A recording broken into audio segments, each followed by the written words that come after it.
attacks on free speech. You arrest a few people and everyone else gets scared. Surrounding college campuses. Taking a wrong turn. You deserve to be treated fairly and with dignity. How an Uber driver was deported to El Salvador. And paying to park. I wish, you could pay for smaller time intervals. The new ways on how to pay for parking in Miami. This stories and more coming up on Newsbreak. Hello, South Florida. I'm Paula Civiniano. I'm Isabel Rivera. Today is Friday, April 25th, 2025. Live from the Lee Caplin School of Journalism and Media in North Miami, this is Caplin News. Proceedings are underway in the Catholic Church as it looks to honor an icon. This morning, we are just hours away from the funeral for Pope Francis. The burial, which will be at 4 a.m. our time, will be at a historic basilica in Rome. Those who live nearby praise the choice of location. In my opinion, because he was unique in everything, he was special, and therefore, this choice of the Basilica of the Madonna is special. Among the world leaders scheduled to be in attendance is President Trump, who left D.C. just minutes ago. Protesters and legal experts say the battle over free speech is escalating on college campuses. At Columbia, students are demonstrating after the detention of Palestinian grad student Mahmoud Khalil, one of several academics detained after speaking out on political issues. Our D.C. correspondent Carla Mendez has more on this developing story. I'm here at the office of Badar Khan Suri, where the Georgetown University professor taught before being detained by federal immigration authorities outside his Virginia home on March 17th. In the weeks since his arrest, a surge in on-campus protests has raised questions among legal experts about the boundaries of free speech and due process. As universities face mounting political pressure, the debate over what can and cannot be expressed in academic spaces grows more intense. I got a call in the evening from his wife after it happened. Professor Nadir Hashemi says Badar Khan Suri's detention, like Mahmoud Khalil's, is part of a larger shift where universities face increasing pressure to restrict public dissent under the guise of combating anti-Semitism. Now I think our free speech is being eroded, and of course one of the things that happens is that you arrest a few people and everyone else gets scared. Hashemi warns that the detentions of students and scholars could signal a broader trend. What I'm seeing happening here right now is very similar to what has happened in other countries where you've had elections, but then these elections turn slowly in the direction of an authoritarian transition. So in the minds of these extreme ideologues in the Republican Party, to support Palestinian human rights is equal to supporting Hamas. But where does free speech end and hate speech begin? Legal experts say the line isn't always clear. The idea of academic freedom is that the university is this unique, expressive space where ideas should be taught and discussed and written about in the most free and completely open way possible. And that's one of the things that that is being played out in the lawsuits, the extent to which the state can tell professors what they can and cannot say in their classrooms. Wasserman says with free speech comes accountability. Debates continue over whether some forms of speech cross the line into harassment. The problem is figuring out that line between what is protected but hateful anti-Semitic speech and what is anti-Semitic harassment. Criticism of Israel, criticism of the Israeli government, criticism of how Israel is conducting the war in Gaza. A lot of people regard all of that as anti-Semitic. Protesters have taken to the streets in Washington, D.C. Activists gathered in front of the E. Barrett Prettyman Courthouse demanding Khalil's release ahead of his hearing in Newark, New Jersey. We're here with Refuse Fascism to bring up the issue of deported students, or students that it looks like are going to get deported by the Trump administration because they have had the audacity to stand up and say a genocide, the murder, the killing of hundreds of thousands of Palestinians in Gaza is wrong. Others say the issue is about more than just individuals. It's about a larger principle. In a minute, in a moment, someone is snatched out of your life and their whole future is in doubt. People should not be treated that way, and that is a basic thing that draws me to all of this. Experts warn that these cases could set significant precedents for how academic freedom and free speech are handled under the Trump administration and U.S. law. The debate over free speech on college campuses isn't just a policy discussion anymore. As for some, it's become a matter of protecting the fundamental freedom itself. Reporting from Washington, D.C. for Caplin News, I'm Carla Mendez. Proposed federal budget cuts have left universities across the nation, including FIU, petitioning to salvage critical research grants. Our DC Bureau reporter Natalie Dominguez brings us more from the nation's capital. With the federal government planning on cutting funding on higher education institutions, Florida International University and the University of Maryland, for example, could turn to more private sectors to keep research programs running. The funding freezes will have a dire effect on healthcare for Americans in the future. Is things like finding cures for cancer, finding treatments for Alzheimer's. That work will be put on hold indefinitely or potentially canceled. Academic medical centers in particular have been hard hit. At a recent panel with the University of Maryland, Baltimore, the dean of their School of Medicine, Mark Gladwin, spoke about the importance of maintaining these types of institutions. Only 5% of all hospitals in America are academic medical centers. Those 5% of hospitals take care of 30% of the underserved. We train 70% of all health professionals.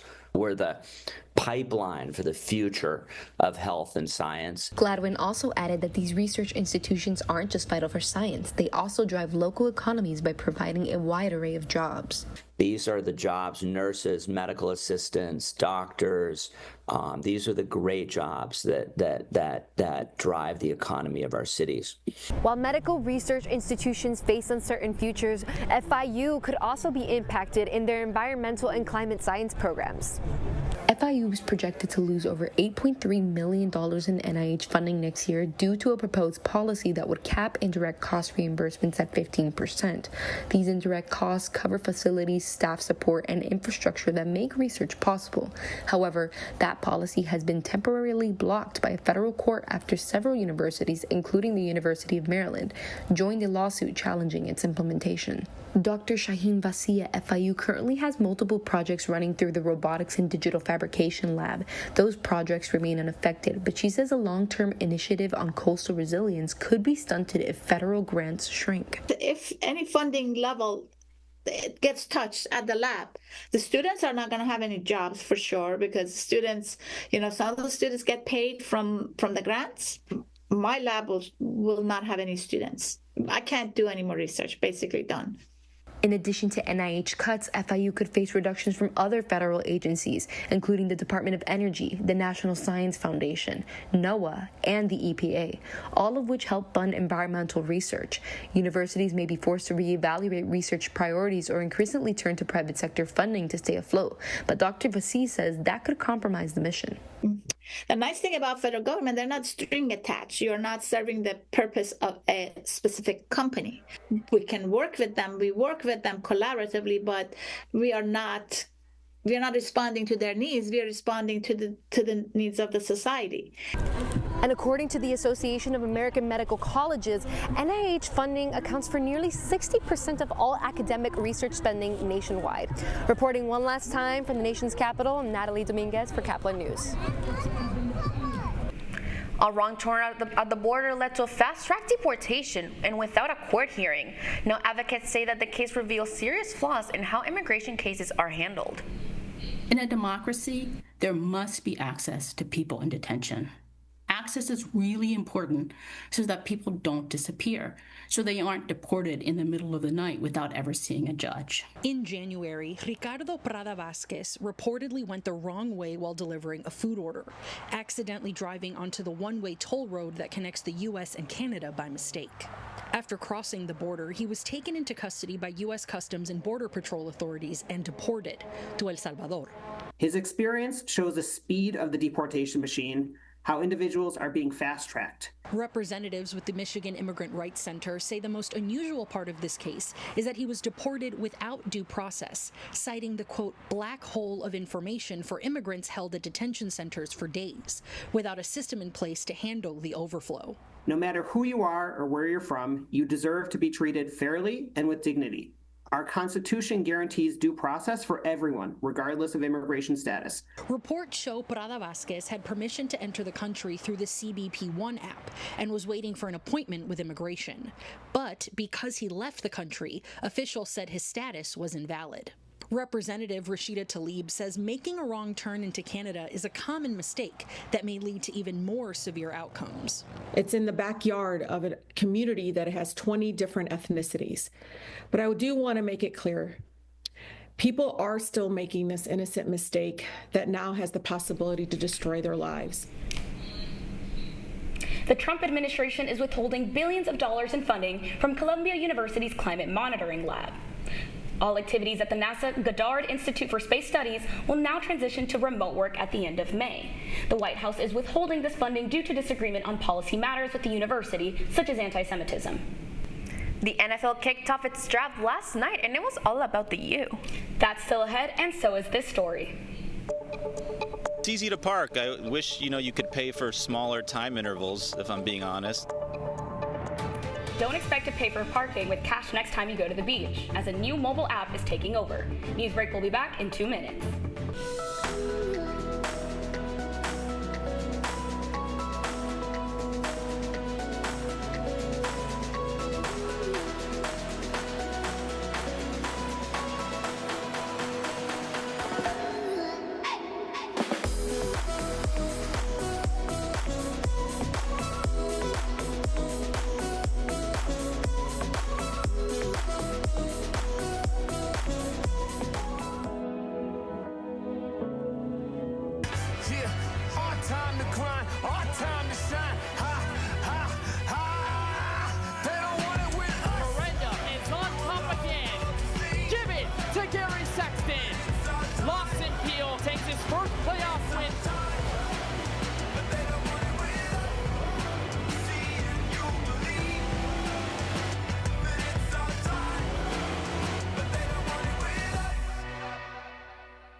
Radcliffe Art and Design Incubator is the velocity accompanying the fellow's rudder, as in a boat. Unless there is movement or action, the planned direction is of little consequence. We encourage the creative ideas into action, and from the experience of doing, we critically assess the feedback, adjust, and set out to rediscover the potentialities of an entrepreneurial mindset.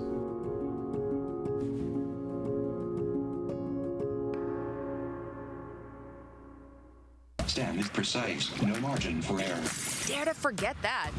Dare to have fun with it. Get weird with it. Dare to send those old STEM theories flying past the neighbor's house into outer space. Dare to program something internet-breaking, record-breaking.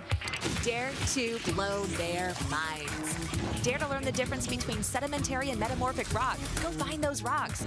Dare to keep daring. Dare to STEM. Check out She Can STEM to get started.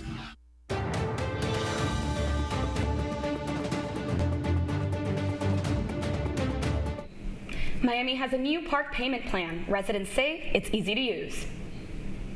Parking in Miami is always a headache for drivers, but now payment options, there's a new partnership making life easier for motorists. Caplin News reporter Benjamin Cure has more on how residents are responding.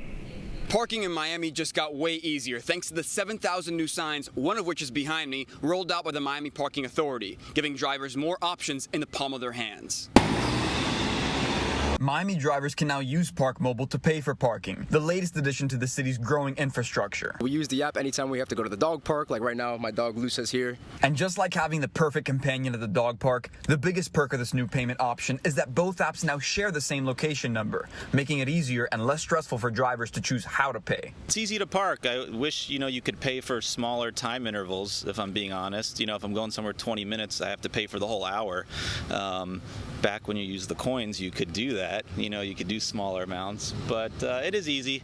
To give us more insight into the initiative, we spoke with Alejandra Alex Agudin, the CEO of Miami Parking Authority, who shared this statement, quote, "I say two apps, your choice, because Park Mobile and Pay by Phone will offer drivers an additional payment option while simultaneously reminding current and new Miami residents about NPA's Legacy Resident Discount Program with appreciation for the community we serve." More apps, more signs, and definitely way less stress. Now thanks to Park Mobile and Pay by Phone being live, drivers in the 305 have one more option to help them beat the meter. For Caplin News, I'm Benjamin Cure. The Florida Panthers took a commanding 2-0 series lead with a 2-0 shutout win over the Tampa Bay Lightning last night. Captain Alexander Barkov won a crucial faceoff to set up defenseman Nate Schmidt's first period goal. Goaltender Sergei Bobrovsky was perfect with 28 saves, and forward Sam Bennett sealed it with an empty netter. The series now heads to Amaranth Bank, where the Panthers will look to extend their lead. The NFL draft is underway this morning, and Miami was center stage in last night's first round. The evening started out with Cam Ward completing his story from a zero-star recruit coming out of high school to #1 draft pick. The Miami superstar is heading not too far away to Tennessee. Meanwhile, the Dolphins added to their defense by drafting defensive tackle Kenneth Grant out of Michigan with the 13th pick. That's all the time we have for Newsbreak. Signing off for the last time, I'm Isabel Rivera. And I'm Paula Sirignano. Newsbreak will return on May 12th. Get more news anytime at caplinnews.fiu.edu. Have a great summer!